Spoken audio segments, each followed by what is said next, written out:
Hello দর্শক, আপনাদের সবাইকে শুভেচ্ছা জানিয়ে শুরু করছি আজকের টাইম এক্সক্লুসিভ অনুষ্ঠান। আজকে যে বিষয়গুলো আমরা আলোচনা করব তার মধ্যে আছে এক অপ্রত্যাশিত মহামারীতে অনিশ্চিত ভবিষ্যৎ, জানমালের ব্যাপক ক্ষয়ক্ষতি, ভবিষ্যৎ কি, এই বিষয়টি আমরা আলোচনা করব। আজকে নিউ ইয়র্ক টাইমস এই বিষয়ে একটি বিশাল রিপোর্ট করেছে, এই বিষয়টি আজকে আমরা আলোচনা করব। ব্রিটেন সহ ইউরোপ জুড়ে ছড়িয়ে পড়ছে দ্বিতীয় সংক্রমণ, সর্বত্র সতর্কতা। আজকে আমরা ব্রিটেনের কথা বলেছিলাম, লন্ডনে অনেকেই বলেছেন যে কালকে তারা নতুন কোনো দিক নির্দেশনা অথবা লকডাউনের কোনো ঘোষণা দিতে পারে। নিউ ইয়র্কে আইস বা ইমিগ্রেশন অ্যান্ড কাস্টম এনফোর্সমেন্টের বিরুদ্ধে ব্যাপক বিক্ষোভ হয়েছে এবং সেখানে ডজনের উপর লোকজনকে অ্যারেস্ট করা হয়েছে। করোনার অর্থনৈতিক মন্দা নিম্ন আয়ের কমিউনিটিকে পাড়ি দিতে হবে দীর্ঘ পথ। যে রিচ যারা, তাদের হয়তো খুব একটা অসুবিধা হবে না, বাট যারা লো ইনকাম পিপল তাদেরকে অনেক দূরে এগিয়ে যেতে হবে, এই বিষয়ে অনেক দিন সাফার করতে হবে। এই বিষয়ে একটি রিপোর্ট করেছে সিএনবিসি, আমরা এই বিষয়ের উপর আলোচনা করব আজকে। এছাড়া আমাদের সাথে আছে, আজকে যে বিষয়টি আলোচনা করবো তা হচ্ছে বাংলাদেশে অনেকেই যাতায়াত করেন কুয়েত এয়ারওয়েজে।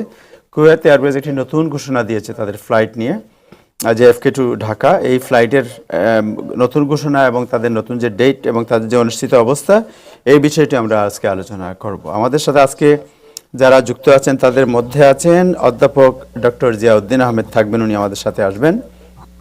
আমাদের সাথে যুক্ত হবেন লেখক হাসান ফেরদৌস, আমাদের সাথে যুক্ত হবেন অ্যাটর্নি নাজমুল আলম, এখন আমাদের সাথে আছেন জনাব নাজমুল আহসান, আর আছেন জনাব MD বরকত আলী, কসমোপলিটন ট্রাভেল সার্ভিসের ম্যানেজার স্পেশাল সেলস, উনি আমাদের সাথে আছেন। বরকত আলী, আপনাকে শুভেচ্ছা জানাচ্ছি। জনাব নাজমুল আহসান, আপনাকেও শুভেচ্ছা জানাচ্ছি।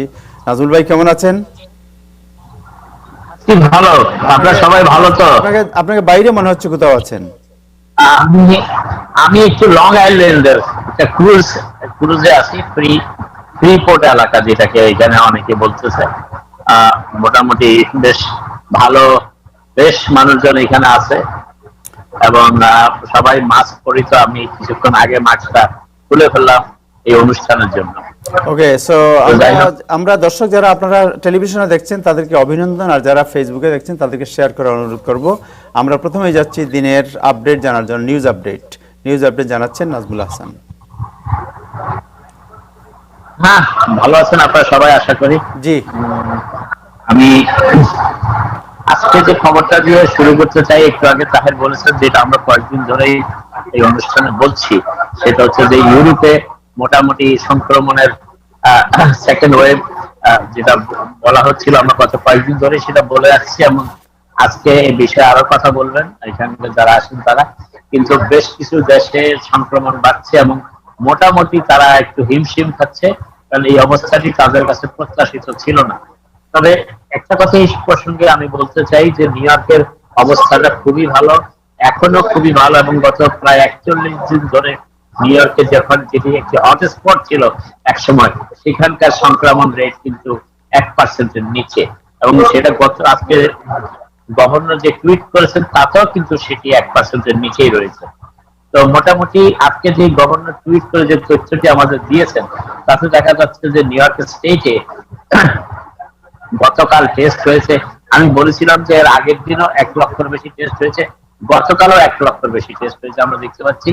এবং সেখানে গতকাল টেস্ট হয়েছে 100,355, 1,355,000 জন টেস্ট হয়েছে এবং এতে পজিটিভ চিহ্নিত হয়েছেন 862, এবং এতে পার্সেন্টেজ হচ্ছে শতকরা হিসেবে যেটি দেখা যাচ্ছে সেটি হচ্ছে 86%, যেটি 1%-এর নিচে। আমি বলে আছি একটু আগে, প্রায় 41 দিন ধরে এই অবস্থা চলছে নিউ ইয়র্কে, এবং মোটামুটি এটিকে এখনো বেশ সন্তোষজনক অবস্থা হিসাবে বলা যায়। এবং গতকাল গভর্নরের টুইট অনুযায়ী দেখা যাচ্ছে কোভিড-19 আক্রান্তে হাসপাতালে ভর্তি ছিলেন 468 মানুষ, এবং আজকে দেখা যাচ্ছে সেখানে প্রাণ হারিয়েছেন 2 জন মানুষ, এবং এটি মোটামুটি আমরা বলবো যে বেশ সন্তোষজনক অবস্থা। নিউ ইয়র্ক সিটির মেয়র কোনো সাংবাদিক সম্মান করেনি রবিবার হওয়ার কারণে। আর আরেকটি যে বিষয় মোটামুটি উল্লেখযোগ্য, সেটি হচ্ছে যে সিডিসি আজকে নতুন একটি গাইডলাইন দিয়েছে, এবং যেটি বেশ পরিচিত আমাদের অনেকেরই গাইডলাইনটি। সেটি হচ্ছে যে এয়ারের মাধ্যমে, বাতাসের মাধ্যমে কোভিড-19 সংক্রমিত হতে পারে, এটি আজকে তারা বলেছে। কিন্তু এতদিন তারা বলে এসেছে যে বাতাসের মাধ্যমে কোভিড সংক্রমিত হয় না, কিন্তু তারা এখন বলছে যারা কোভিড বাতাসের মাধ্যমে সংক্রমিত হয় এয়ার পার্টিকলস হিসাবে যেটাকে বলা। এবং আমাদের এই অনুষ্ঠানে আরো কয়েকবারই আমরা বলার চেষ্টা করেছি যে মুখ থেকে নিঃসৃত যে পার্টিকেল নিঃশ্বাসের মাধ্যমে যেটা হয় সেই কারণে যেটা আরেকজন কিন্তু কোভিড-19 আক্রান্ত হতে পারে। সেই জন্যই মাস্ক ব্যবহারের উপরে সারা বিশ্বেই এখন অতি গুরুত্ব দেওয়া হচ্ছে এবং মনে করা হচ্ছে যে ভ্যাকসিন আবিষ্কৃত না হওয়া পর্যন্ত মাস্কই হচ্ছে একমাত্র সংক্রমণ ঠেকানোর একমাত্র উপায় আমাদের অনেকের কাছে। আরেকটি বিষয় যেটি বলার চেষ্টা করছি সেটি হচ্ছে আজকে আরেকটি জিনিস যেটা যে আপনি ক্যামেরা থেকে বেরিয়ে গেছেন নাজমুল ভাই, আপনি ক্যামেরা থেকে বেরিয়ে গেছেন নাজমুল ভাই, আপনি ক্যামেরা থেকে বেরিয়ে গেছেন। না, আমি ক্যামেরা থেকে বেরিয়ে গেছি। হ্যাঁ, এখন এখন এখন আরেকটু বাম দিকে ক্যামেরা সরান। হ্যাঁ, এখন ঠিক আছে, একটু ঠিক আছে, তারপরে আপনি সাইডে আছেন। আচ্ছা, যার বলে যান, আমাদের দর্শকরা বসে আছেন। জি, ওকে। নিউ ইয়র্কে আপনারা জানেন যে আগামী কয়েকদিনের ভিতরে স্কুল খুলতে যাচ্ছে নিউ ইয়র্ক শহরে, এবং মেয়র যথেষ্ট ব্যাগ পাচ্ছেন স্কুল খোলা কন্টিনিউ করার ব্যাপারে। এবং তার একটি কারণ হচ্ছে যে স্কুলগুলো নিরাপদ অবস্থানে নেই এখন অনেকগুলো স্কুল, এবং ইতিমধ্যে আপনারা দেখেছেন যে স্টাফিং এর ব্যাপারে গভর্নর মেয়র খুব চেষ্টা করছেন। এবং এখন পর্যন্ত যে খবরটি পাওয়া গেছে তাকে দেখা যাচ্ছে যে 61 স্টাফ এই পর্যন্ত কোভিড-19 সংক্রমিত হয়েছেন। এবং স্কুলগুলো বন্ধ করার ব্যাপারেও চালু রাখার ব্যাপারে মেয়র মোটামুটি হিমশিম খাচ্ছেন। এবং আজকে দেখা যাচ্ছে যে যে খবরটি এখন মোটামুটি গুরুত্ব পাচ্ছে সেটা হচ্ছে এই সমস্ত খবর প্রকাশিত হওয়ার পর অনেক বাবা মাই কিন্তু স্কুলে তাদের সন্তানদেরকে পাঠাতে মোটামুটি বিব্রত, বেশ আতঙ্কে আছেন। এবং এই বিষয়টি কিভাবে নিরসন করা যায় সেটা নিয়েও এখন ডিপার্টমেন্ট অফ এডুকেশন চিন্তা ভাবনা শুরু করেছে। তবে এখনো পর্যন্ত যে অবস্থা আছে তাতে দেখা যাচ্ছে যে স্কুল খোলার স্কেডিউলে কোনো পরিবর্তন হয়নি, যদিও 2বার সেটি পরিবর্তন করা হয়েছে। আরেকটি জিনিস যেটা বলার চেষ্টা করছিলাম সেটা হচ্ছে যে আপনারা জানেন যে নিউ ইয়র্কের আইন শৃঙ্খলা পরিস্থিতির খুবই ব্যাপক অবনতি হয়েছে, যেটা আমরা গত কয়েকদিন ধরে বলেও আসছি এই অনুষ্ঠানে। আর সেই ব্যাপারে আজকে আরেকটি রিপোর্ট বেরিয়েছে, তাতে দেখা যাচ্ছে যে নিউ ইয়র্ক সিটির যে Queens, Manhattan, Brooklyn, Staten Island, বড়গলিতে যে ডিস্ট্রিক্ট অ্যাটর্নির অফিস আছে সেই ডিস্ট্রিক্ট অ্যাটর্নির অফিসে বেশ কিছু অ্যাসিস্ট্যান্ট অ্যাটর্নি জাতীয় লোকজন হায়ার করা হচ্ছে এই কেসগুলো মোকাবেলা করার জন্য। এবং এর ফলে যে পরিস্থিতি দেখা যাচ্ছে যেখানে নিউ ইয়র্ক সিটি আর্থিক সংকটে প্রায় 22,000 কর্মচারীকে বাধ্যতামূলক ছুটিতে পাঠাতে যাচ্ছে, সেখানে ডিস্ট্রিক্ট অ্যাটর্নির অফিসগুলো নতুন করে স্টাফ হায়ার করছে। এই বিষয়টি মোটামুটি বেশ আলোচনা এসেছে আজকে। আরেকটি হচ্ছে আপনারা জানেন যে ইমিগ্রেশনের ইমিগ্রেশন কাস্টমস এনফোর্সমেন্টের বিভিন্ন প্রক্রিয়ার বিরুদ্ধে গতকাল টাইমস স্কয়ারে বিক্ষোভ হয়েছে, এবং সেই বিক্ষোভ থেকে প্রায় শতাধিক ব্যক্তিকে ইতিমধ্যে গ্রেফতার করা হয়েছে।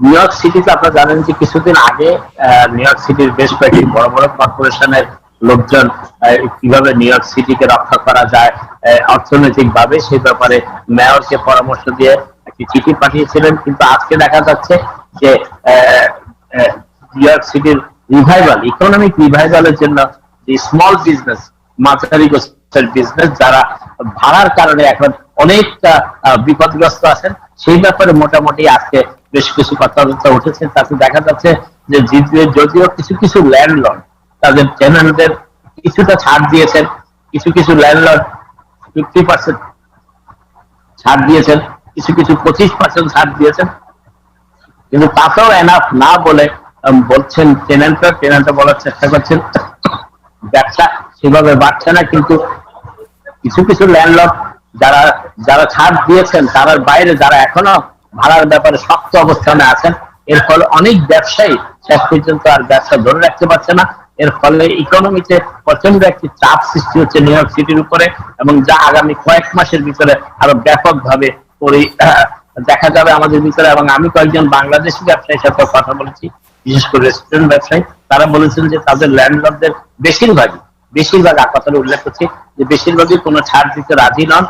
কিন্তু যেহেতু ব্যবসা প্রায় 25% কিংবা 20% চলে এসেছে, তাদের পক্ষে পুরোটা রেন্ট দেওয়া এখন আর সম্ভব হচ্ছে না, এবং এই বিষয়টা নিয়ে তারা মোটামুটি উদ্বেগে আছেন। কারণ তারা আশঙ্কা করছেন, ইতিমধ্যেই অনেক ল্যান্ডলর্ডের কাছ থেকে তারা চিঠি পেয়েছেন আইনজীবীদের মাধ্যমে, লয়ারদের মাধ্যমে, যে তাদের ভাড়ার ব্যাপারে, এবং তারা মোটামুটি বিব্রত, এবং তারা চেষ্টা করছেন যে কিভাবে এটি সমাধান করা যায়। যদিও তারা অনেকে মনে করছেন যে প্রেসিডেন্ট ট্রাম্প যে নির্দেশটা দিয়েছিলেন যে ডিসেম্বর পর্যন্ত কাউকে রিলিজ করা যাবে না, সেই বিষয়টি নিউ ইয়র্ক সিটিতে অন্তত তেমন ভাবে ল্যান্ডলর্ডরা ফিল করছে না বলেই তাদের মনে হয়েছে। এবং এই ব্যাপারে সরাসরি ফেডারেল গভর্নমেন্টের কোনো রেস্ট্রিকশন নাই।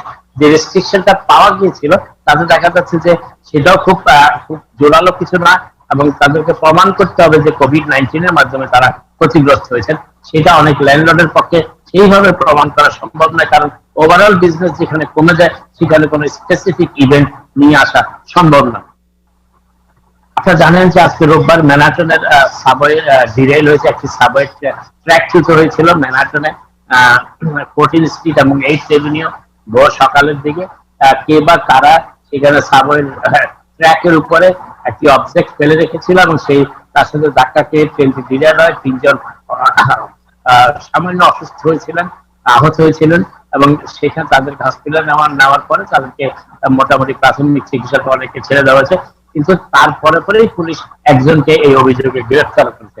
তবে অনেকেই আশা করছেন যেভাবে নিউ ইয়র্কে সন্ত্রাসী কার্যক্রম বিশেষ করে মেট্রোপলিটন ট্রান্সপোর্টের উপরে বেড়ে গেছে। আপনারা জানেন কিছু আগে এই অনুষ্ঠানে আমরা রিপোর্ট করেছিলাম যে 7 নম্বর ট্রেনের সাবওয়ের গ্লাস গুলো অনেকেই ভেঙে দিচ্ছে, এবং এই গ্লাস ভাঙার কারণে গ্লাসগুলো সহজে রিপ্লেস করা সম্ভব নয়। সেই জন্য তারা সাবওয়ে 7 নম্বর ট্রেন চলাচল কিছুটা সীমিত করেছেন, কিছুটা রেস্ট্রিক্টেড করেছেন, যতক্ষণ পর্যন্ত না এই সাবওয়ের গাড়ির কোচ গুলোর উইন্ডো গুলো রিপ্লেস করা, এবং সেটা খুব সহজ কাজ নয়, ব্যয়বহুল তো আছেই, বাট সহজ কাজ নয়। সেই জন্য আপনারা জানেন যে এই সন্ত্রাসী কার্যক্রম নিউ ইয়র্ক সিটির সাবওয়ে গুলোর বিরুদ্ধে চলছে, এবং মোটামুটি আজকে ট্রেন ডিরেলমেন্টের ভিতরে সেই আশঙ্কাটি আরো শক্তিশালী হলো অনেকে। এবার আসছি যেই যেই যেই কথাটি মোটামুটি গুরুত্বপূর্ণ এই মুহূর্তে সমগ্র যুক্তরাষ্ট্রে, সেটি হচ্ছে যে জাস্টিস রুথ বেইডার গিন্সবার্গের মৃত্যু, এবং যেটিতে আমেরিকার ডেমোক্রেসি মোটামুটি একটি কঠিন পরীক্ষার মুখোমুখি হয়েছে। তার কারণ হচ্ছে যে প্রেসিডেন্ট ট্রাম্প কোনো সময় ব্যয় করার চেষ্টা করছেন না। তিনি দ্রুত এই এই এই পদে মনোনয়ন দিতে চান, এবং তিনি নিজেই বলেছেন যে প্রথম নির্বাচনী ডিবেটের আগেই তিনি একজন মহিলাকে এই পদে মনোনয়ন দেবেন। আমরা গতকালই অনুষ্ঠানে বলেছি যে তিনি হয়তো খুব সম্ভবত জাস্টিস অ্যামি ব্যারেটকে নমিনেশন দিবেন, যেটা তিনি আগে দিতে চেয়েছিলেন, সেই জায়গায় জাস্টিস কাভানাগকে দিয়েছিলেন। এবার তিনি অ্যামি ব্যারেটকে দিবেন, এবং অ্যামি ব্যারেট খুবই একজন কট্টর জাস্টিস হিসাবে পরিচিত বিচারপতিদের মহলে, তাকে তিনি দিচ্ছেন। এবং এই ব্যাপারে কিন্তু ডেমোক্রেটিক মহল, বিশেষ করে সাবেক প্রেসিডেন্ট ওবামা থেকে শুরু করে সমস্ত ডেমোক্রেট নেতৃত্ব বলার চেষ্টা করেছেন যে পরবর্তী প্রেসিডেন্ট নির্বাচিত না হওয়া পর্যন্ত যাতে সুপ্রিম কোর্টের নতুন বিচারপতির নাম ঘোষণা না করার, কারণ এটি ছিল জাস্টিস রুথ বেইডার গিন্সবার্গের জীবনের শেষ ইচ্ছা। তিনি বলে গিয়েছিলেন যে তার আসনটি যাতে নতুন একজন প্রেসিডেন্ট দায়িত্বপ্রাপ্ত হওয়ার পর পূরণ করেন, সেটি কিন্তু ট্রাম্প প্রশাসন সেদিকে ভ্রুক্ষেপ করছেন না। বিশেষ করে প্রেসিডেন্ট ট্রাম্প এবং সিনেট মেজরিটি দলের নেতা মিচ ম্যাককনেল চেষ্টা করছেন যত দ্রুত সম্ভব এটি করা যায়। এবং এই ব্যাপারে আরেকটি কথা হচ্ছে যে জাস্টিস রুথ বেইডার গিন্সবার্গ পরিচিত ছিলেন একজন উদারনৈতিক বিচারপতি হিসাবে, যিনি আমেরিকার বিচার ব্যবস্থায় সমতা আনার চেষ্টা করেছিলেন। কিন্তু এখন তার মতো একজন উদারনৈতিক বিচারপতিকে যদি একজন কট্টর ডানপন্থী বিচারপতির মাধ্যমে পরিবর্তন করা হয় পদটি, তাহলে সেটি খুবই উদ্বেগের ব্যাপার, খুবই আশঙ্কার ব্যাপার, এবং সুপ্রিম কোর্টের পাওয়ার অফ ব্যালেন্স যেটাকে বলা হয় সেটি দ্রুত পরিবর্তিত হয়ে যাবে। এই ব্যাপারে আমি গতকালই বলেছিলাম যে সমস্ত রিপাবলিকান সিনেটররা কিন্তু একমত নন। রিপাবলিকানদের যে মেজরিটি আছে 53 জন, সেখানে 4 জনকে অন্তত এর বিরোধিতা করতে হবে। আমি গতকালই বলেছিলাম যে 2 জন সিনেটর সুজান কলিন্স এবং মিকলাস্কি আলাস্কার এবং মেইনের সিনেটর তারা গতকালই ইঙ্গিত দিয়েছিলেন যে তারা এই সমর্থন করেন না, নতুন প্রেসিডেন্ট নির্বাচিত না হওয়া পর্যন্ত সুপ্রিম কোর্টের নির্বাচন বিচারপতির পদটি পূরণ করা গেলে তারা সমর্থন করেন না। আজকে তারা সেটি ঘোষণাই দিয়েছেন, তারা সেটি সমর্থন করে না, কিন্তু আরো 2জন বিচারপতির প্রয়োজন। তার কারণ আমি যেটা গতকাল ব্যাখ্যা করেছি যে 49 জন যদি হয়, 49 রিপাবলিকানদের যে মেজরিটি 57 এবং 53-47, যদি 4জন বিচারপতি সমর্থন না করেন তাহলে তাহলে কিন্তু সেটি ডেমোক্রেটদের মেজরিটি হয়ে যায়। যদি সমান সমান হয়ে যায়, 50-50 হয়ে যায়, 3জনও যদি ডেমোক্রেটদের সমর্থন করেন, 47+3 50, তাহলে কিন্তু ভাইস প্রেসিডেন্ট তাই ভোট দিতে পারবেন, তাহলে কিন্তু বিষয়টি এখন যেটি দাঁড়িয়েছে তাতে দেখা যাচ্ছে যে আমেরিকান ডেমোক্রেসিটা যে একজন দ্রুত একজন বিচারপতি, এটা আগে কখনো হয়নি বিচারপতি মনোনয়ন দেওয়া।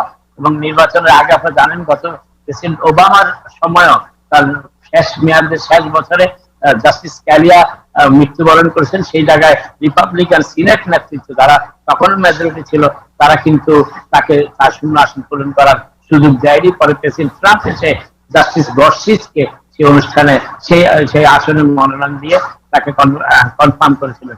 মোটামুটি সুপ্রিম কোর্টে লড়াইতে সিনেটর শুমার, যিনি নিউ ইয়র্ক থেকে নির্বাচিত শুমার, এবং আলেকজান্ডার ওকাসিও-কর্টেজ যুক্তরাষ্ট্রের অন্যতম পরিচিত এবং সবচেয়ে সর্বাধিক আলোচিত কংগ্রেসম্যান যদি তাকে বলা হয়, তিনি আজকে বলেছেন সাংবাদিক সম্মেলনে যে এটি হবে রুথ বেডার গিন্সবার্গের শেষ ইচ্ছার প্রতি অসম্মান প্রদর্শন করা।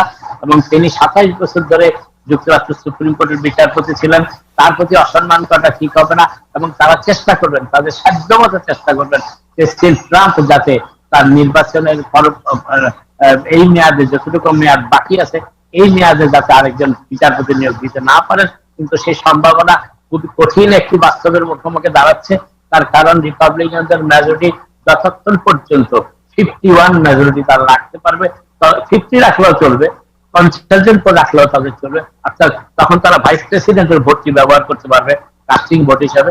অতএব তাদের প্রেসিডেন্ট ট্রাম্পের এই ইচ্ছা, সিনেটর মিচ ম্যাককনের ইচ্ছাকে যদি ব্যর্থতায় পর্যবসিত করতে হয় তাহলে 49 4জন সিনেটরকে রিপাবলিকানদের পক্ষ ছেড়ে ডেমোক্রেটদের সমর্থন করতে হবে। সেই অবস্থাটি এখনো আশার বাইরে অনেকেরও, যদিও একেবারে অসম্ভব কিছু নয় বলেও আবার কেউ একটু মন্তব্য করছেন। তবে তারা বলেছেন যে পার্টিসান রাজনীতি যুক্তরাষ্ট্রে বিচার বিভাগের ক্ষেত্রে আগে এরকম ছিল না, যেটি বর্তমানে দাঁড়িয়েছে, এবং এটির কি পরিণতি হয় সেটাই এখন দেখার বিষয়। আরেকটি বিষয় যেটি শেষ করার আগে যেটা বলতে চাই, আপনারা জানেন গতকালে আমি বলেছি যে অনেকেই স্টিমুলাস প্যাকেজটা পেয়ে গেছেন। একটা কথা বলি যে সিনেট রিপাবলিকানরা কিন্তু এখনো পর্যন্ত কোন প্রকার স্টিমুলাস কিংবা আনএমপ্লয়মেন্ট বেনিফিট কন্টিনিউ করা কিংবা স্টেট এবং সিটি গভর্নমেন্ট গুলোকে সাহায্য করার ব্যাপারে কোনো প্রস্তাবের ব্যাপারে তারা কোনো মতামত ব্যক্ত করছে না, তারা কোনো আগ্রহ দেখাচ্ছে না। এবং এটি খুবই হতাশাজনক। আপনারা জানেন যে কোভিড-19 আক্রান্ত অনেকগুলো স্টেটের ইকোনমি খুবই খারাপ অবস্থায় আছে। সেখান থেকে রক্ষা পেতে স্টেটগুলোকে সাহায্য দরকার, সিটিগুলোকে সাহায্য দরকার। নিউ ইয়র্কের মতো বড় শহর, নিউ ইয়র্ক স্টেটের মতো বড় স্টেট, সেখানে আজকে আর্থিক অবস্থা দেখা দিয়েছে শুধু নিউ ইয়র্কে, আরো কয়েকটি বড় স্টেটে। কিন্তু রিপাবলিকানদের পক্ষ থেকে তাই সেই সমস্ত ব্যাপারে কোন রকম ভ্রুক্ষেপ এখনো লক্ষ্য করা যাচ্ছে না। মোটামুটি তারা আপাতত ব্যস্ত জাস্টিস রুথ বেডার গিন্সবার্গের পরিবর্তে তাকে তারা মনোনয়ন দিতে পারবেন, দ্রুত দিতে পারবেন, সেই বিষয়টি তারা চেষ্টা করছেন। কারণ এটির উপর অনেক কিছু নির্ভর করছে। একটি বিষয় হচ্ছে যদি সুপ্রিম কোর্টে আরেকজন রক্ষণশীল বিচারপতিকে নিয়োগ দেওয়া হয় তাহলে কিন্তু অনেকগুলো আইন, যেমন ধরেন রো ভার্সেস ওয়েড, অ্যাবর্শনের যে আইনটি আছে অনেক বছর ধরে, এবং আরেকটি হচ্ছে ওবামার হেলথ কেয়ারের যে আইনটি আছে, যেটি সিনেটর ম্যাককেইনের তার ভূমিকার কারণে প্রেসিডেন্ট ট্রাম্প বাতিল করতে পারেনি, রিপাবলিকানরা পারেননি, সেটিও কিন্তু বিপদের মুখোমুখি হয়ে যাবে যদি আরেকজন বিচারপতিকে প্রেসিডেন্ট ট্রাম্প মনোনয়ন দিয়ে কনফার্ম করতে পারেন তার নির্বাচনের আগেই। সেই বিষয়টি এখন দেখার জন্য আমাদের সবাই অপেক্ষা করতে হবে। আজকে আপনারা জানেন যে নিউ ইয়র্ক সিটির অবস্থা অর্থনৈতিক ভাবে খুব সংকীর্ণ, কিন্তু আজকে আরেকটি দুর্ভাগ্যজনক খবর এসেছে, সেটি হচ্ছে যে একজন আহত একজন মহিলা, যিনি পার্সোনাল ইনজুরিতে প্রায় $45 মিলিয়ন তাকে নিউ ইয়র্ক সিটিকে পে করতে হবে, নিউ ইয়র্ক সিটি তাকে পে করবে। এই নিউ ইয়র্কের এই সংকীর্ণ অবস্থায় এই পেমেন্টটি নিউ ইয়র্কের জন্য খুবই একটি বিপজ্জনক একটি সিচুয়েশন বলে মন্তব্য করেছেন সিটি লয়াররা। আরেকটি বিষয় যে কথাটি বলার, স্মল বিজনেসের কথা ইতিমধ্যে আমি বলেছি, সামের ডিটেলমেন্টের কথা বলেছি, এবং আরেকটা জিনিস যেটা বলেছি বলার চেষ্টা করছি সেটা হচ্ছে যে স্টিমুলা। এখন অনেক ক্ষেত্রেই আনএমপ্লয়মেন্ট বেনিফিটের ব্যাপারে নানান রকম প্রশ্ন ক্রিয়েট হয়েছে, কিন্তু রিপাবলিকানরা একটা বিষয়ে মোটামুটি তারা তাদের অবস্থান ব্যাখ্যা করার চেষ্টা করছে, প্রাইভেটলি হোক এবং বিভিন্ন সাংবাদিকদের সাথে কথাবার্তা তারা বলছে যে স্টিমুলাস প্যাকেজের ব্যাপারে তাদের যে লোকজন যাতে কাজে ফিরে যায় সেটি তাদের মূল গোল। যদিও প্রেসিডেন্ট ট্রাম্প বারবারই বলার চেষ্টা করছেন যে আমেরিকাতে মানুষজন বেশ অসহায় অবস্থা আছে, মানুষের অবস্থা অর্থনৈতিকভাবে খুবই সংকীর্ণ, তাদের আরো অর্থনৈতিক সমৃদ্ধি অর্জনের জন্য অর্থনৈতিকভাবে যাতে তারা আরো সমস্যা না পড়ে সেই বিষয়টি দেখাশোনা করার দায়িত্ব আর তার রয়েছে, কিন্তু প্রেসিডেন্ট হিসাবে তার ক্ষমতা খুব কম। কংগ্রেসকে ঐক্যবদ্ধ হতে হবে এই ব্যাপারে, এবং সেই সম্ভাবনা কিন্তু এখনো দেখা যাচ্ছে না। আপাতত এখানে শেষ করি, আপনার সবাই ভালো থাকুন। থ্যাংক ইউ জনাব Nazmul Hasan, thank you so much. দর্শক, আমাদের সাথে আছেন doctor Ziauddin, professor doctor Ziauddin Ahmed. Doctor Ziauddin Ahmed, আপনাকে শুভেচ্ছা জানাচ্ছি। আমাদের সাথে আছেন লেখক সাংবাদিক হাসান ফেরদৌস। জনাব হাসান ফেরদৌস, আপনাকেও শুভেচ্ছা জানাচ্ছি অনুষ্ঠানে। দর্শক, আমরা এখন যে বিষয়টি আলোচনা করবো, একটু আগে আপনাদেরকে বলেছিলাম যে আজকে নিউ ইয়র্ক টাইমস একটি বিশাল রিপোর্ট ছেপেছে যে এক অপ্রত্যাশিত মহামারীতে অনিশ্চিত জীবন এবং জানমালের ব্যাপক ক্ষয়ক্ষতি, ভয়ঙ্কর ক্ষয়ক্ষতি যেটাকে বলা যায়, আর ব্রিটেন সহ ইউরোপ জুড়ে ছড়িয়ে পড়ছে দ্বিতীয় সংক্রমণ। এই বিষয়টি আমরা এখন আলোচনা করব। আলোচনা করবেন doctor Ziauddin Ahmed. Thank you Time Television, Taher, এবং এতক্ষণ আমি অবাক হয়ে নাজমুল হাসানের খবর শুনি যে সবার জন্য সব খবর নিয়ে আসছেন। তো যেটা এসেছে নিউ ইয়র্ক টাইমসে বা সিএনএন এ, যে পৃথিবীতে যে সেকেন্ড ওয়েভ যে আসবে এটা আমরা জানতাম আসবে। তো এটা যে স্প্যানিশ ফ্লু যখন 1918-তে হয়েছিল সেখানে হয়েছিল স্প্রিং এ, সামারে, উইন্টারে, আবার ফলে। তো উইন্টারে বেশি হয় সেকেন্ড ফেজ ইয়েটা, ওয়েভটা, কারণ মানুষ ঘরের মধ্যে বেশি থাকে, তখন একজনের বাতাস আরেকজন পায় বেশি, আরো কিছু কারণ থাকতে পারে। তো এখন যেটা আমাদের যেটা নিয়ে, যেমন স্কুল কলেজের ছাত্ররা ডর্মে বা যেসব জায়গাতে পার্টি হচ্ছে ওইখানে কিন্তু বাড়ছে। তো এটা বলার জন্য এই জন্য যে তারা অনেকে ইয়াং মানুষরা ক্যারি করবে, কিন্তু তারা দিয়ে দিবে তাদের প্যারেন্টস, গ্র্যান্ড প্যারেন্টস, ওরা কিন্তু মারা যাবে, বেশি ডেথ হবে কিন্তু ওল্ডারদের। আমি সিম্পল এক্সাম্পল দিই, আমার যে জুনিয়র ডাক্তার একজন, তার বউয়ের বাচ্চা হবে। তো বাচ্চা হওয়ার সময় তারা করোনা টেস্ট করে, তো সে বলে আমি দেখি আমার বউয়ের করোনা টেস্ট পজিটিভ, ওর বউয়ের কোনো সিমটম নাই, কাশি নাই, জ্বর নাই, নাথিং। এখন সে কিন্তু তার বাড়িতে তার ওল্ডার প্যারেন্টস আছেন, তাদের সাথে থাকেন। তো এখন দেখা গেছে যে ওনারা সিক হয়ে যাবে। তো আমি যেটা বলতে চাচ্ছিলাম যে আমরা অনেকে মনে করি আমার তো জ্বর নেই, সর্দি নেই, নিউ ইয়র্ক তো সব ভালো হয়ে গেছেন, নিউ ইয়র্কে আমরা আগের মতো চলে যাই, জ্যাকসন হাইটে আড্ডা মারি বা অন্যখানে দোকানে গিয়ে আমটা টিপে টিপে দেখি, সময় নষ্ট করি। এসব কিন্তু ভেরি ডেঞ্জারাস। নিউ ইয়র্কে আপনারা জানেন কি হয়েছিল?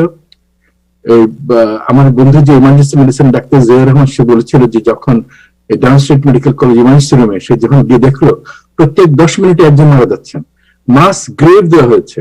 আমরা কিন্তু ভুলি নাই, বেশি দিন আগের কথা না, এটা কিন্তু আবার এরকম হবে সেকেন্ড সার্জে। তো আমরা যদি মনে করি যে আমরা সেফ ডিস্টেন্স, মাস্ক না রাখি, যেমন সিডিসি ডিরেক্টর সেদিন বলল যে আমাদের ভ্যাকসিন থেকে আমাদের করা আরেকটা ওষুধ আছে, এটা কি একটা মাস্ক। তো আমরা জানি মাস্ক ইজ খুবই ইম্পর্টেন্ট, সেফ ডিস্টেন্স আর mask is very important because এটা ইনহেলের সাথে যায়। এবং আমরা এটাও জানি যে ভ্যাকসিন কবে আসবে জানি না, 50% যদি কাজ করে কতদিন থাকবে তাও জানি না, সেকেন্ড টাইম যারা অসুখ হয়েছে তাদের আবার হতে পারে। এসব অনেক জিনিস আমাদের শিখছে, বিকজ করোনার সম্বন্ধে আমাদের এখনো শেখার অনেক কিছু বাকি আছে। তো নিউ ইয়র্ক টাইমস যেটা লিখেছে, নিউ ইয়র্কের সেকেন্ড ফেজ কিন্তু আসছে, এবং মানুষ যেভাবে ফেস মাস্ক ছাড়া ঘুরছেন, বাংলাদেশ কমিউনিটি অনেক লস করেছে, সব আমেরিকার সব মাইনরিটি কমিউনিটি যারা জেনেও বুঝেন না তারা যেভাবে লস করেছেন, এই জন্য এটা একটা ওয়ার্নিং। তো এটা আমি খালি বলবো যে আপনারা ফেস মাস্ক পরা, মাস্কটা একদমই ছাড়বেন না, আর যত সম্ভব অ্যাভয়েড করবেন ডিস্টেন্স, এবং আপনারা কিন্তু কেয়ারফুল থাকবেন। নিজেরা যদি ইয়াং থাকেন, আপনাদের প্যারেন্টস কে, আপনাদের টিচারদেরকে, ওদেরকে কিন্তু আপনারা দেবেন। তো এটা কিন্তু আমি আগেও বলেছিলাম, অনেক আগে, তাহের মনে থেকে যায় না, নিউ ইয়র্কে এত বড় কিছু আগে আমি বলেছিলাম যে আপনারা আড্ডা দিবেন না, বাইরে থাকেন। যখন সিডিসি বলেছিল ফেস মাস্ক পরার দরকার নাই, আমি টেলিভিশনে বলেছিলাম face mask is a must. তো এই জিনিসগুলো আমাদের বয়স হয়েছে অনেক বছর থেকে আমরা দেখছি। তো আমরা পার্সোনালি সিডিসি তো অনেক ইনফরমেশন নিয়ে তারপরে একটা বক্তব্য দেয়। আর আমরা যে রোজ রোগী দেখছি, রোজ আমরা দেখছি আমাদের কাছে যে এক্সপিরিয়েন্স গুলো আসছে সেটা থেকে অনেক সময় প্রেডিক্ট করা যায় যে সিডিসি কি বলতে পারে।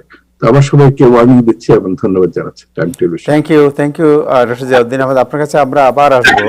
আমরা একটা ছোট্ট বিরতি যাব, বিরতির পর আমরা কথা বলবো জনাব হাসান ফেরদৌসের সাথে এবং মোহাম্মদ বরকত আলী ওনার সাথে আমরা কথা বলবো। যে একটা হচ্ছে যে কুয়েতের ফ্লাইট, আর জনাব হাসান ফেরদৌসের সাথে আমরা কথা বলবো যে ইকোনমিক যে ডিজাস্টার সামনে, বিশেষ করে লো ইনকাম পিপুলদের জন্য এই বিষয়টি।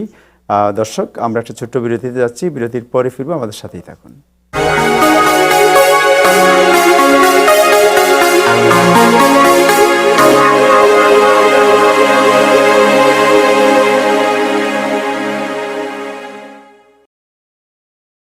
পরিবার নিয়ে সুন্দর পরিবেশে ঐতিহ্যবাহী বাংলাদেশি খাবার উপভোগ করতে আজই চলে আসুন সুলতানস ডাইনে। সুলতানস ডাইনের বিশেষত্ব হচ্ছে কাচ্চি বিরিয়ানি, মোরগ পোলাও সহ সব ধরনের কাবাব। এছাড়াও রয়েছে দক্ষিণ পূর্ব এশিয়ার জনপ্রিয় খাবার দোসা, থালি, চিকেন 65, ললিপপ চিকেন। প্রতি বৃহস্পতিবার রয়েছে বিয়ে বাড়ির ঐতিহ্যবাহী স্পেশাল মেনু, বিয়ে বাড়ির কাচ্চি, রোস্ট পোলাও, জালি কাবাব, শামি কাবাব, বোরহানি, জর্দা ফিরনি সহ মুখরোচক সব খাবার। আমাদের রয়েছে যে কোনো অনুষ্ঠানের জন্য কেটারিং ও ফ্রি ডেলিভারির সুবিধা। রাজার মতো খেতে চাইলে আসুন সুলতানস ডাইনে। Sultans Dine, 11023 Jamaica Avenue, Richmond Hill, New York 11418। I'm New York City's Health Commissioner, Dr. Dave Choksi. As a father myself, it is important to me that our children remain healthy, especially at this time. As you prepare your child to go back to school, don't forget to schedule their well visit with their pediatrician. Make sure your child is up to date on their routine vaccinations. Vaccines are safe and critical in protecting your child from illness and infections. If you need help finding a pediatrician, call 311. Your child may be eligible for free medical care.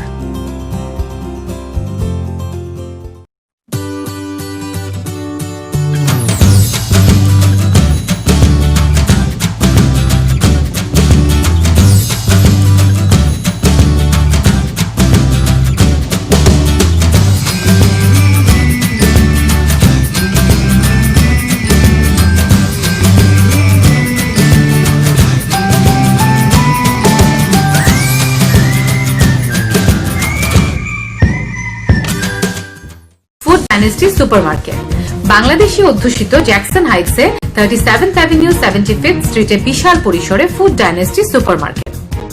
New ইয়র্কের এই ব্যস্ত জীবনে কেনাকাটার জন্য আমার একমাত্র পছন্দের supermarket হলো ফুড ডাইনেস্টি। কি নেই এখানে? আমদানিকৃত মাছ, হালাল মাংস, তাজা শাকসবজি, নিত্য প্রয়োজনীয় সকল কেনাকাটার জন্য আস্থার এক নাম ফুড ডাইনেস্টি সুপারমার্কেট। প্রতিদিন ফ্রি ডেলিভারি তো আছে, আর সেই সঙ্গে রয়েছে বুধ ও শুক্রবারে 10% সিনিয়র ডিসকাউন্ট।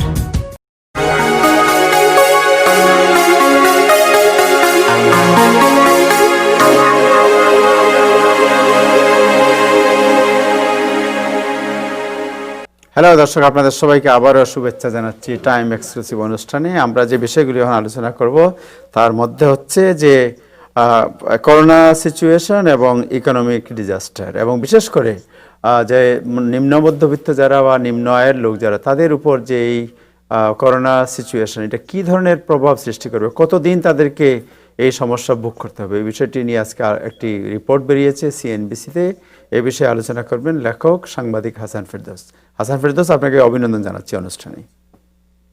আপনি সাউন্ড আনমিউট করতে হবে একটু, সাউন্ড প্লিজ। আপনাকে অনেক ধন্যবাদ, টাইম টিভিকে অনেক ধন্যবাদ। দুটো ব্যাপার, এক হচ্ছে যে কোভিড-19 যে এই প্রকোপ, তার ফলে সবচেয়ে বেশি ক্ষতিগ্রস্ত হচ্ছে কারা? উত্তরটা খুব সোজা, আগেও ছিল এখনো তাই। তা হচ্ছে সবচেয়ে যারা দরিদ্র, যাদের সবচেয়ে কম সম্পদ, যাদের অ্যাক্সেস টু মেডিকেল হেলথ সবচেয়ে কম, তারা কোভিড-19 দ্বারা সবচেয়ে বেশি ক্ষতিগ্রস্ত হচ্ছে। এবং কোন বড়তে? তাও আমরা জানি যে বড়তে বেশি মানুষ থাকে, বেশি দরিদ্র মানুষ থাকে, যে বড়তে বেশি ইমিগ্রেন্টরা থাকে, এবং যারা কনজেস্টেড হাই রাইজ বিল্ডিং এ থাকে। যেমন আমি বলি, গতকাল যে রিপোর্টটা পেয়েছি আমরা, কালকের যে সর্বশেষ স্ট্যাটিস্টিক্স সিটি রিলিজ করেছে, দেখতে পাচ্ছি কি সবচেয়ে হাইয়েস্ট কোথায়? কুইন্সে 105 জন কনফার্ম করেছে ইনফেকশন, 105, ব্রুকলিনে 165, ব্রঙ্কসে 52, ম্যানহাটনে 59, স্যাটলানের 17, এই যে ব্রেকডাউনটা এতে প্রমাণ করে যে সবচাইতে জনসংখ্যা বহুল বড়গুলিতে এখনো করোনা ভাইরাস প্রবলভাবে আক্রমণ করে যাচ্ছে, এবং কারণটা স্পষ্ট। আমি আগে বললাম, মানুষ দরিদ্র, মানুষের হাতে সম্পদ কম। তার চেয়ে বড় কথা, এইসব বড়তে পাবলিক সার্ভিসেস, মেডিকেল সার্ভিসেস খুব সীমিত। দরিদ্র হলে যা হয় আর কি, বড় লোকদের বড়তে আপনি হাসপাতাল পাবেন, প্রাইভেট হসপিটাল পাবেন, কিন্তু এখানে তো গরিব মানুষ সব, তাদের কথা কে ভাবে? বাংলাদেশও যা, আমেরিকাতেও একই জিনিস। কিন্তু সবচেয়ে বেশি খারাপ দেখা যাচ্ছে কি, এই হিসাবে দেখতে পাচ্ছি আমি যে ব্রুকলিনের ইস্ট নিউ ইয়র্কের যে বিশাল স্ট্যারেট সিটি হাউজিং কমপ্লেক্স আছে, সবচেয়ে বেশি ক্ষতিগ্রস্ত মানুষের সংখ্যা সেখানে। সিটি হাউজিং কমপ্লেক্স থাকে কারা? অত্যন্ত গরিব, যারা দারিদ্র সীমার নিচে বাস করে, আক্রান্ত হচ্ছে। এবং বাকি শহরের বাকি এলাকাতেও কিন্তু একই ঘটনা ঘটছে। যারা দারিদ্র সীমার নিচে বাস করছে, যারা বড় হাউজিং কমপ্লেক্সে বাস করছে, তারা ক্ষতিগ্রস্ত হচ্ছে। এবং এইটা যতক্ষণ না বদলাবে, যত বলতে কি বোঝাচ্ছি আমি, রিসোর্স না পাচ্ছে। মেয়র সাহেব নিজে স্বীকার করেছেন যে মানুষ মরছে লার্জলি বিকজ রিসোর্সেস নাই, তাদের সুযোগ সুবিধা নেই, তাদের হাতে ডাক্তার নেই, হাসপাতাল নেই, তাদের টেস্ট করা হচ্ছে না। টেস্ট করলেও তারা কোথায় যাবে? অনেকে ইলিগাল ইমিগ্রেন্ট, ভয় তারা ডাক্তারের কাছে যায় না। ফলে তাদের একটাই নিয়তি, মৃত্যু অথবা ভোগান্তি। ইকোনমির কথা আপনি বললেন, ইকোনমিক রিকভারির কথা। রিকভারি কিন্তু হচ্ছে, একটা স্লো রিকভারি শুরু হয়েছে কিন্তু মার্কিন যুক্তরাষ্ট্রে, কিন্তু সেটা মূলত স্টক মার্কেটে, মূলত বড় লোকদের। আমেরিকা আমরা জানি যে আমেরিকার 52% স্টক মার্কেট ওন করে মাত্র 1% লোক। ট্রাম্প সাহেব মাঝে মধ্যে প্রায় আমাদের বলেন যে economic recovery, Trump stock market booming, which is true, কিন্তু মাত্র 1% লোকের হাতে 52% স্টক সীমিত আছে, সাধারণ লোক লাভবান হচ্ছে না। আরো একটা ইন্টারেস্টিং ব্যাপার হচ্ছে যে শুধুমাত্র কয়েকটি বড় বড় টেক কোম্পানি সুবিধা পাচ্ছে এই রিকভারি থেকে। বাকি যে 27টা কোম্পানি, নিউ ইয়র্ক স্টক এক্সচেঞ্জের মেজর কোম্পানি, তারা কিন্তু এতে কন্ট্রিবিউট করছে না। জাস্ট 4টা বা 5টা বড় কোম্পানি সবচেয়ে বেশি লাভ করছে এই করোনা ভাইরাস কালীন সময়ে ইকোনমিক রিকভারিতে। ইকোনমিস্ট এটাকে বলছে কে রিকভারি। দেখেন, কে শব্দটা যদি আপনি অক্ষরে যদি লেখেন, আপনি উপর দিকেরটা উপর দিকে ঊর্ধ্বগতি, কে অক্ষরের উপরের অংশ কিন্তু উপর দিকে যাচ্ছে। উপর দিকে কারা? বড় লোকরা। আর কে নিচের দিকে কারা? গরিবেরা। গরিবেরা গরিবতর হচ্ছে, আর কে উপর দিকে যারা বড় লোক, 1%, তারা বড় লোক, আরো বেশি বড় লোক হচ্ছেন। এটি পুরনো ফেনোমেনন। আমেরিকার প্রথম রিকভারি তো আমরা একই দেখেছি, 2008 সালের সময় আমরা একই দেখেছি যে যারা ধনী, যারা অনেক বেশি রিসোর্সেস, তারা অনেক দ্রুত রিকভার করে, তাদের তো বাড়তি রিসোর্সেস আছে, তারা সহ্য করতে পারে। কিন্তু যারা দরিদ্র, তারা সহ্য করবে কি করে? এখন আমরা জানি যে এর আশু সমাধান হচ্ছে একটা বড় মাপের স্টিমুলাস প্যাকেজ। নাজমুলের আগে ভালো ব্যাখ্যা করে বুঝে বলেছেন যে স্টিমুলাস প্যাকেজ নিয়ে কিন্তু এখনো সিনেটে বা কংগ্রেসে এই নিয়ে টানাটানি চলছে। দুই দলই, ডেমোক্রেটিক পার্টি এবং রিপাবলিকান পার্টি, এ থেকে ফায়দা আদায়ের চেষ্টা করছে। ফায়দাটা কি? একে অপরকে দোষ দেয়া। রিপাবলিকান পার্টি বলছে আমরা তো একটা $1.5 বিলিয়ন ট্রিলিয়ন ডলারের একটা কি বলে না $300 মিলিয়ন একটা প্যাকেজ আমরা এগ্রি করেছি ইমিডিয়েট হেল্পের জন্য। কিন্তু ডেমোক্রেটিক পার্টি বলছে না, অত কম টাকা হবে না, আমাদের অর্থ প্রয়োজন শুধুমাত্র ইমিডিয়েট রিলিফের জন্য না, আমাদের অর্থ প্রয়োজন শিক্ষা ক্ষেত্রে, স্বাস্থ্য খাতে, স্টেটগুলিতে অর্থ দিতে হবে। কারণ তারা তো আসল ফাইটটা তো তারাই করছে, স্টেট লেভেলে তো আসল ফাইটটা হচ্ছে। ফলে তারা প্রপোজ করেছে অরিজিনালি 3 ট্রিলিয়ন কমিয়ে এনে তারা এখন করেছে 2 ট্রিলিয়ন। এবং শোনা যাচ্ছে যে হোয়াইট হাউসের সঙ্গে কথাবার্তা হয়েছে, এটা 1.5 ট্রিলিয়ন নামিয়ে আনা যেতে পারে। আমাদের স্পিকার ন্যান্সি পেলোসি ইঙ্গিত করেছেন যে হোয়াইট হাউসের সঙ্গে একটা সমঝোতার সম্ভাবনা আছে, কারণ প্রেসিডেন্ট ট্রাম্প পরশুদিন বলেছেন তিনি চান ইমিডিয়েটলি একটা স্টিমুলাস প্যাকেজ অ্যাডপ্ট হোক। ট্রাম্প সাহেব যদি চান এবং চাপ সৃষ্টি করেন তার দলের সদস্যদের উপরে, তাহলে একটা স্টিমুলাস প্যাকেজ কিন্তু আসে। স্টিমুলাস প্যাকেজের দুটো লাভ, এক হচ্ছে যারা খুব গরিব বা সাধারণ মানুষ, তাদের হাতে কিছু নগদ পয়সা আসবে, এটা একটা। আর তার চেয়ে বড় কথা, স্টেটগুলি এই corona virus, economic depression fight করবার জন্য অর্থ পাবে। স্কুলগুলি বন্ধ হয়ে আছে, স্কুলগুলির রিসোর্সেস নেই। এটা বলছে যে ডিস্টেন্স লার্নিং তারা করবে, কিন্তু অধিকাংশ ক্ষেত্রে দেখি আমরা যে সাধারণ যারা মানুষ তাদের কিন্তু ডিস্টেন্স লার্নিং এর সুযোগ নেই। ফলে সুযোগ তৈরি করতে হবে, তো যার জন্য প্রয়োজন ব্যাপক অর্থের। সেজন্যই খুব জরুরি হচ্ছে এই মুহূর্তে ইমিডিয়েটলি কংগ্রেসের উপর চাপ সৃষ্টি করা, যাতে করে দ্রুত একটি প্যাকেজ আমরা পাই যার মাধ্যমে সাধারণ লোক লাভবান হয়। Thank you, Janab Hassan Firdaus. Thank you so much for your wonderful analysis. জনাব মোহাম্মদ বরকত আলী, আপনার কাছে যাচ্ছি। আমাদের সাথে যুক্ত হয়েছেন অ্যাটর্নি নাজমুল আলম। আমরা একটু পরে তার সাথে কথা বলছি এবং আপনাদের সাথে আবার আসবো একটু কনক্লুশনে। বরকত আলী, আপনি তো কসমোপলিটন ট্রাভেলসের special service sales agent, sales manager. আমি জানতে চাচ্ছি, যেটা কুয়েত এয়ারওয়েজ, যেটা আমরা অনেকেই সবসময় বাংলাদেশে যাওয়ার ক্ষেত্রে ব্যবহার করি, এই কুয়েত এয়ারওয়েজের যে একটি নতুন ঘোষণা, এই ঘোষণা সম্পর্কে আমরা জানতে চাই আপনার কাছে। ধন্যবাদ তাহের ভাই, এবং ধন্যবাদ টাইম টেলিভিশন। কুয়েত এয়ারওয়েজের ফ্লাইট এখনো বন্ধ আছে এবং তাদের সর্বশেষ ঘোষণা অনুযায়ী তাদের ঘোষণা ছিল 30শে সেপ্টেম্বর পর্যন্ত ফ্লাইটটা বন্ধ থাকবে বা সাসপেন্ড থাকবে নিউ ইয়র্কের ফ্লাইট। সেটা তারা এক্সটেন্ড করে এখন 31শে অক্টোবর পর্যন্ত সাসপেন্ড করেছে। সুতরাং 31শে অক্টোবর পর্যন্ত কুয়েত এয়ারওয়েজের কোনো ফ্লাইট নিউ ইয়র্ক থেকে ফ্লাই করবে না। এবং তাইলে নভেম্বরে ফ্লাইট কি চলবে সেই বিষয়ে সুনির্দিষ্ট বা ক্লিয়ার কোনো ঘোষণা এখনো আসেনি। যদি ঘোষণা আসে, যদি ফ্লাইট চলে তাহলে সেটা অক্টোবরের 15 তারিখের মধ্যে জানা যাবে। আপনি নিশ্চয়ই জানেন যে বিমান নিউ ইয়র্ক রুটে বন্ধ হওয়ার পরে যারা স্বল্প মূল্যে ট্রাভেল করতে চায়, কম খরচে ট্রাভেল করতে চায়, যে কারণে যারা সম্মানিত প্যাসেঞ্জার তারা ওদের আগ্রহ অপেক্ষা করে আছে কখন কুয়েত ফ্লাইট চালু হয়। কিন্তু সর্বশেষ নিউজ অনুযায়ী 31শে অক্টোবর পর্যন্ত কুয়েতের ফ্লাইট নিউ ইয়র্কে চলবে না। এখানে আরেকটি কথা বলে রাখা ভালো, এই কোভিড কালীন সময়ে গত মার্চের থেকে যে সৌদি এয়ারলাইন্সের ফ্লাইট যে বন্ধ আছে, এখনো পর্যন্ত বন্ধ আছে, এবং আদৌ কবে চলবে এই বিষয়ে কোনো সুনির্দিষ্ট ঘোষণা আসেনি।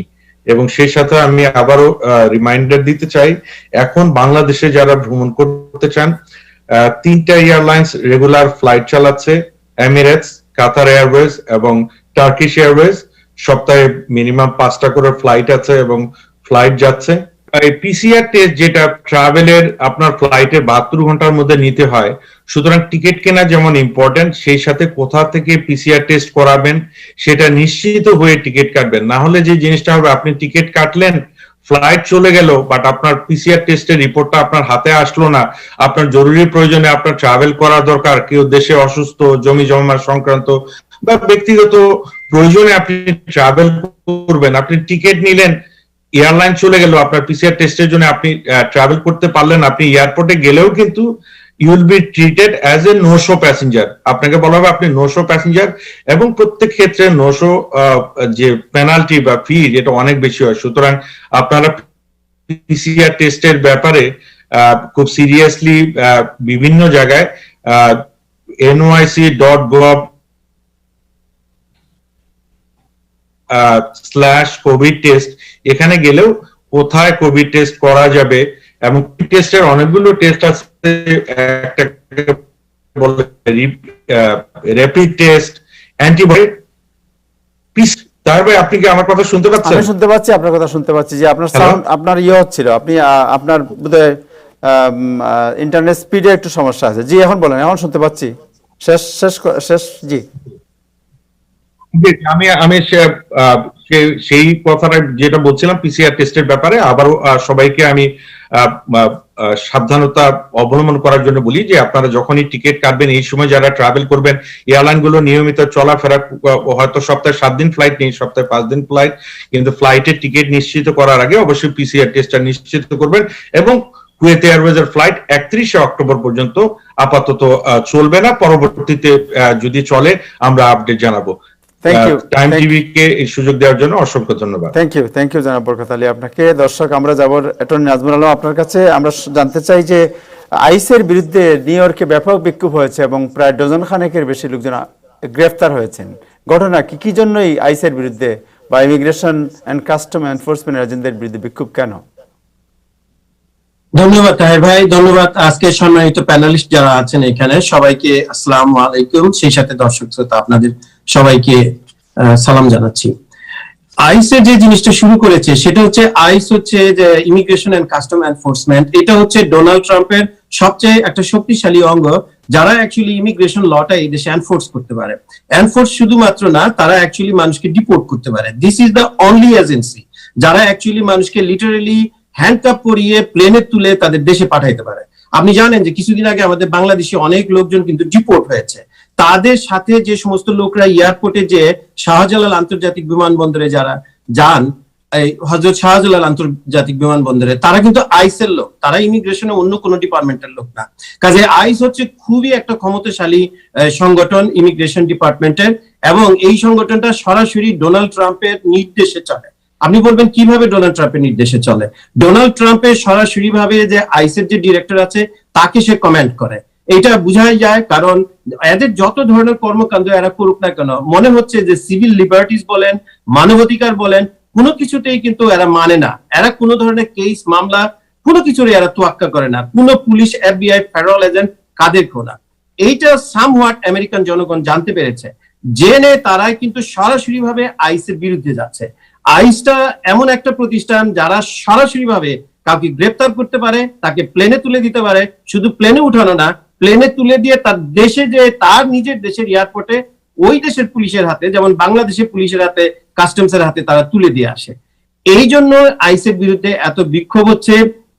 আপনি জানেন যে আমাদের নিউ ইয়র্কের কংগ্রেস উমেন ওকাসিও, উনি কিন্তু এই ইলেকশনের আগে ঘোষণা দিয়েছিলেন যে উনি যদি ইলেক্টেড হয় তাহলে উনি চেষ্টা করবেন কংগ্রেসে এমন একটা বিল আনতে যে বিলে আইসকে অ্যাবলিশ করা যায়। ওটা সম্ভব হয়নি।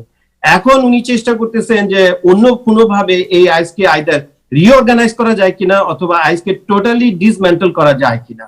তো এই জিনিসগুলোকেই অ্যাকচুয়ালি জনগণের সম্মুখে আনার জন্যই কিন্তু আইসের বিরুদ্ধে এই বিক্ষোভগুলো হচ্ছে। আরেকটা জেনে আপনি শুনবেন যে আইসের লোকজন কিভাবে ওরা কাজগুলো করে। কিছুদিন আগে ক্যালিফোর্নিয়া এবং অন্যান্য রাজ্যের থেকে বেশ কিছু লোকদেরকে অ্যাকচুয়ালি ট্রান্সফার করা হয়েছে ভার্জিনিয়াতে একটা ডিটেনশন সেন্টার, ইমিগ্রেশন ডিটেনশন সেন্টারে। তাদের জন্য একটা প্লেন চার্টার করা হয়েছিল শুধুমাত্র ডিটেনি, ইমিগ্রেন্ট ডিটেনি, কয়েকজন ডিটেনি ওইখানে আনা হয়েছে, কিন্তু প্লেন ভর্তি লোকজন ছিল আইসের এজেন্ট।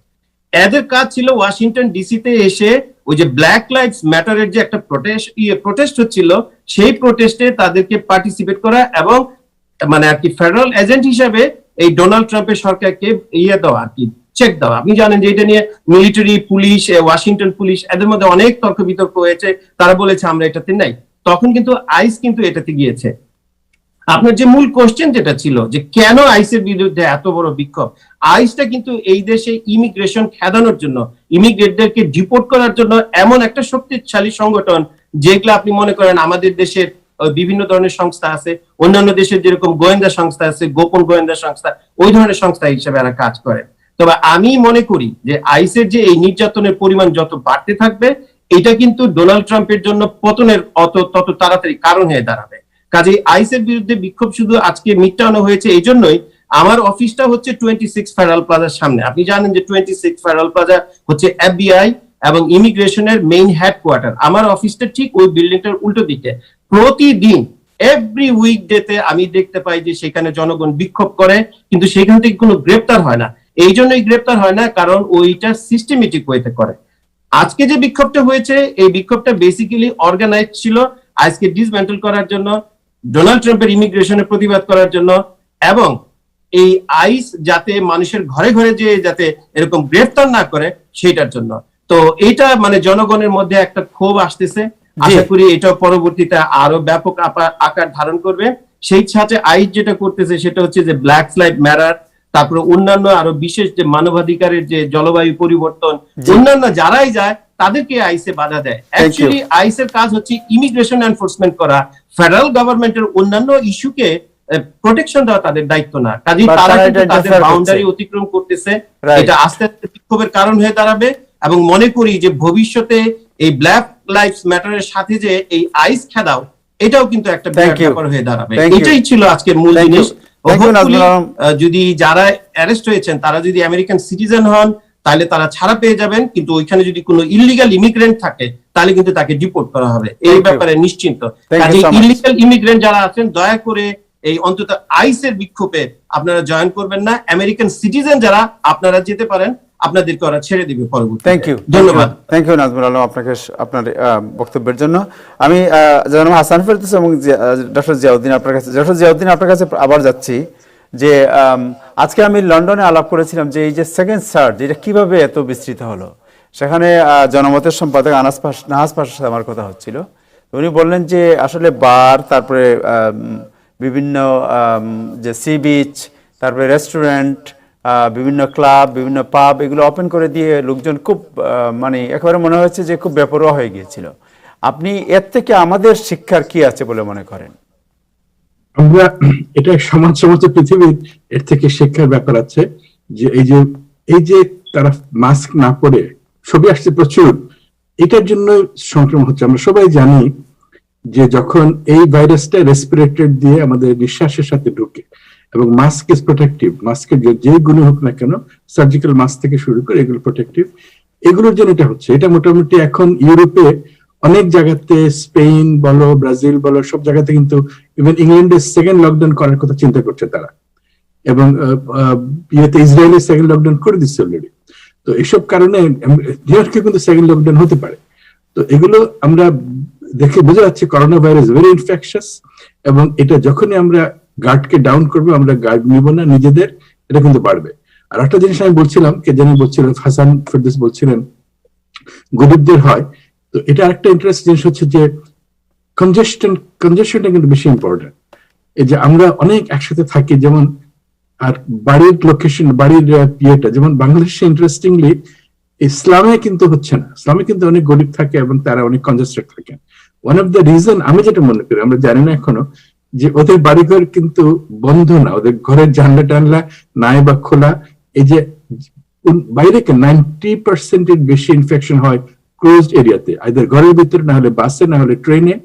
যেখানে খোলা জায়গা সেখানে কিন্তু কম হয়। তো সেজন্য এই যে গরিবদের যাদের হচ্ছে, এরা যে গরিব সেজন্য হয়তো না, তারা যে থাকার যে পরিবেশ এবং পরিবেশের মধ্যে যদি জানলা খুলে রাখেন তাহলে কিন্তু অনেক হেল্প হবে। বিকজ অনেকে এয়ার কন্ডিশন যেটা ঘরের মধ্যে রাখেন, সেন্ট্রাল এসি কিন্তু ডেঞ্জারাস, কারণ এটা এক ঘর থেকে আরেক ঘরের মধ্যে, এই যে ঢাকায় কেন সব বড় লোকদের হচ্ছে, এই জন্য হচ্ছে যে সেন্ট্রাল এসি থেকে এটা এক তারা থেকে আরেক তারাতে সংক্রমিত হচ্ছে। তো এগুলো অনেক জিনিস আমরা শিখছি। তো সেই জন্য যদি যারা কনজেস্টেড থাকেন নিউ ইয়র্কের এই সব ইয়েতে, পাবলিক হাউজিং এ, তারা যদি ভেন্টিলেশনটা মেনটেন করে তাহলে কিন্তু তারা অনেকটা আমার মনে হয় যে লাভ হবে। এটা আমাদের যে বাংলাদেশিদের অনেকে হচ্ছে, বাবার হওয়ার পরে ছেলে মেয়ে নাতি সবার হয়েছে, জাস্ট বিকজ আমরা ঘর থেকে দরজা বন্ধ রাখতাম, ভাইরাস বাইরে থেকে চলে আসবে নাকি। আসলে ভাইরাসকে ভেন্টিলেশন থাকলে একটা বাতাসে ডাইলিউট হয়ে যাবে। তো এটা আমাদের মনে রাখতে হবে, যদি কোনো কারণে আমি একটা ভালো জায়গায় থাকতে না পারি, তাহলে আমরা যেন ফ্যান চালাই, শীতের মধ্যে যেন আমরা জানলা করে রেখে হিটের সাথে ভেন্টিলেটর দেই, তাহলে আমাদের ওটা কমবে। কিন্তু face mask is very important বাইরে যাওয়ার জন্য। Thank you doctor Ziauddin Ahmed. জনাব হাসান ফেরদৌস, আপনি যেটা আলোচনা করলেন, এবং আপনি জানেন যে পৃথিবীর সব দেশেই low income and high income তো থাকবেই, বাট এরপরেও আমাদের লো ইনকাম যারা তারা কাজ করতেন, তাদের একটা ইকোনমিক স্টেবিলিটি ছিল। What is the future? কি হতে পারে ফিউচারে? যে কোভিড যে একটা অপ্রত্যাশিত এবং অনিশ্চিত জীবনের শুরু করেছে, এই ফিউচার কি হতে পারে বলে আপনার মনে হয়? আমি একটা কারেকশন করি, ধনী দরিদ্র থাকবে হয়তো ঠিক, কিন্তু আমাদের যে লেভেল অফ ইনইকুয়ালিটি, অসাম্যের যে মাত্রা, এটা গ্রহণযোগ্য নয়। 52% সম্পদ দখল করে আছে মাত্র 1% মানুষ, এটা গ্রহণযোগ্য নয়।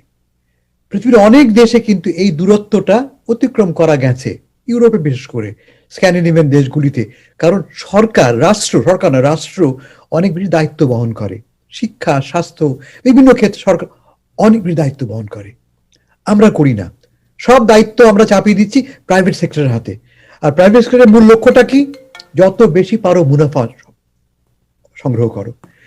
আজকে যে তর্কটা আমাদের, একদিকে কোভিড, অন্যদিকে ইকোনমিক রিসেশন। সরকার বলছে, ট্রাম্প প্রশাসন বলছে যে ইকোনমি ইমিডিয়েটলি ওপেন করো, আর ডাক্তাররা বলছে যে ইকোনমি ওপেন করবার জন্য তোমাকে আগে দরকার হচ্ছে কোভিডকে নিয়ন্ত্রণ করা।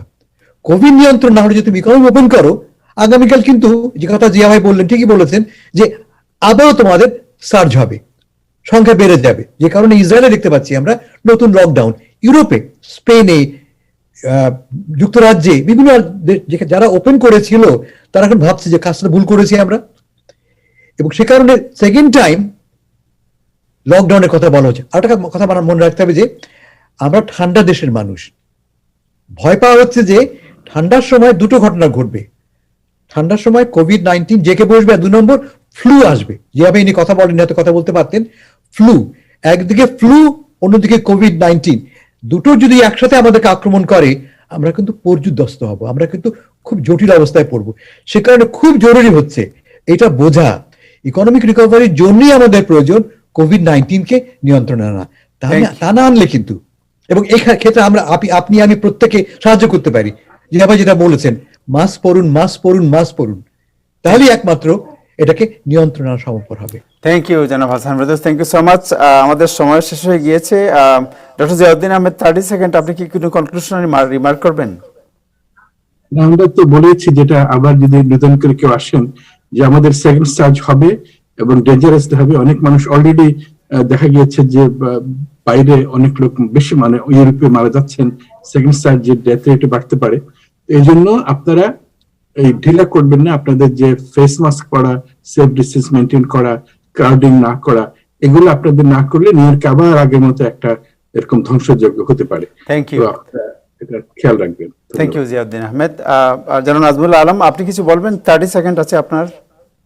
জি, আমি বলতে চাচ্ছি এই জন্যই যে আইস সহ ইমিগ্রেশনে এখন ব্যাপক রদবদল হচ্ছে, ইমিগ্রেশনে ব্যাপক ধরপাকড়ের পরিমাণ বেড়ে গেছে। তো এই ব্যাপারে আমরা আরো বিস্তারিত আলাপ করব। ইমিগ্রেশনে আরো কিছু ইম্পর্টেন্ট নিউজ আছে, এবং সেই সাথে আমেরিকান এমবাসি সম্পর্কে আরো কিছু ইম্পর্টেন্ট নিউজ আছে। সবকিছু নিয়ে আমরা শুক্রবারের আমাদের নিয়মিত আয়োজন, যেটা ল এন্ড ইমিগ্রেশন, রাত্রি 10টায়, সেখানে আমি সবাইকে আমন্ত্রণ জানাবো। আপনারা আমাদের সঙ্গে আসবেন, আপনাদের কোনো প্রশ্ন থাকলে প্রশ্ন করবেন। আপনাদের সবার আমন্ত্রণ রইল ল এন্ড ইমিগ্রেশন, শুক্রবার রাত্রি 10টায়। Thank you so much. জনাব বরকত আলী, আপনি এই যে একটা প্রশ্ন ছোট করে করবো, 30 সেকেন্ডে বলবেন যে যারা ইতিমধ্যে কুয়েত এয়ারওয়েজের টিকিট কিনে ফেলেছে, তারা যদি যেতে না চায় তাহলে রিফান্ড কি কোনো ফিটি কাটবে না, রিফান্ড দিয়ে দেবে পয়সা? আপনার সাউন্ড আনমিউট করতে হবে প্লিজ, সাউন্ড আনমিউট করতে হবে জনাব আলী। জি, যারা কুয়েত এয়ারওয়েজের টিকিট হোল্ড করছে এবং যারা কোভিডে এফেক্টেড প্যাসেঞ্জার, তারা ইচ্ছা করলে কোনো পেনাল্টি ছাড়া যেটা পার্শিয়াল রিফান্ড করে নিতে পারে। আর যদি এই টিকিট ইউজ করতে চায় তাহলে 31শে মে 2021-এর মধ্যে ইউজ করতে হবে। সেক্ষেত্রে ডেট চেঞ্জ ফিটা ফ্রি হবে, কিন্তু ফেয়ার ডিফারেন্স যদি কিছু থাকে সেটা পে করে নিতে হবে। আর যদি মনে করে আমার ট্রাভেল করা দরকার, ফ্লাইট নেই, এক্ষুনি আমার পয়সা দরকার, অবশ্যই এটা কোনো পেনাল্টি ছাড়া শুধু ট্রাভেল এজেন্সির হয়তো $20-25 সার্ভিস চার্জ করবে, বাকি যে পার্শিয়াল রিফান্ডের অংশটুকু তারা সহজেই ফেরত পাবে। Thank you, thank you. জনাব হাসান ফেরদৌস, আপনার কি কোনো রিমার্ক আছে? 30 সেকেন্ড। দুটো জিনিস, এক, যেভাবে বলেন আমি বলে দিচ্ছি, ফ্লু আসছে, ফ্লুর ভ্যাকসিন ইমিডিয়েটলি নেবেন। আপনি বুড়ো হন, যুবক হন, ফ্লুর ভ্যাকসিন নেবেন, এক। আর 2 নম্বর, নির্বাচন আসছে, যদি পরিবর্তন চান ভোট দেবেন আপনার পছন্দের প্রার্থীকে, পরিবর্তনের প্রার্থীকে। Thank you so much. Thank you জনাব professor doctor Ziauddin Ahmed, thank you জনাব হাসান ফেরদৌস, জনাব মোহাম্মদ বরকত আলী এবং অ্যাটর্নি নাজমুল আলম। আপনাদের সবার প্রতি কৃতজ্ঞতা জানাচ্ছি। আমি কৃতজ্ঞতা জানাচ্ছি নাজমুল হাসান, উনি এখন আমাদের সাথে নেই, উনি বাইরে আছেন, he is enjoying his life. Thank you. দর্শক, আজকে এ পর্যন্তই। আগামীকাল রাত 9টায় আবার দেখা হবে। ততক্ষণে সবাই ভালো থাকবেন, এবং আমাদের প্যানেলিস্ট যারা ছিলেন তারা যে পরামর্শ দিয়েছেন, আশা করি সেই পরামর্শ আপনারা অনুসরণ করবেন। সবাই ভালো থাকবেন। খুদা হাফেজ।